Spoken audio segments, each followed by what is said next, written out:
دايما كتير في مفارقات كتيرة بتخليني اضحك بصراحة. ببقى مش مصدقة ان احنا وصلنا للحال ده. 30. احنا طبعا الجروب بتاع 110,000 او داخل على 12,000 13,000 عضو. كل ما افتح رسالة: انا عايز عروسة كبيرة في السن ومعاها شقة، انا عايز عروسة كبيرة في السن ومعاها سكن، انا عايز عروسة كبيرة في السن ومعاها شقتها ومعاها عفشها.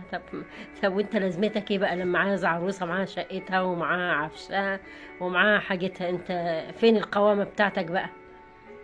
كل الرسائل بالشكل ده، حتى الشباب الصغير: انا عايز عروسة آه عندها فلوس وعندها سكن وعندها بيت. هي الحداية بترمي كتاكيت يا ابني؟ يعني الست الكبيرة تاخدك انت صغيرة تعمل بيك ايه؟ يعني ما ينفعش الكلام ده. كل واحد لازم يسعى. كل انسان ليه السعي بتاعه، لازم تسعى عشان ربنا يديك. احنا ولاد تسعة وبنسعى نساعد بعض، بس مش المساعدة انا اساعدك تتجوز واحدة ست كبيرة، انا ماليش دعوة. الناس اللي بتتجوز بقى عن طريق الجروب بتاعي او من ورا او من ورايا في الجروب، انا مسامحة برضه، لاني انا باخد حسنات وانا قاعدة الحمد لله. ان في جوازات بتتم من ورايا، في ناس بتتواصل عن طريق التليفونات اللي انتوا بتسيبوها على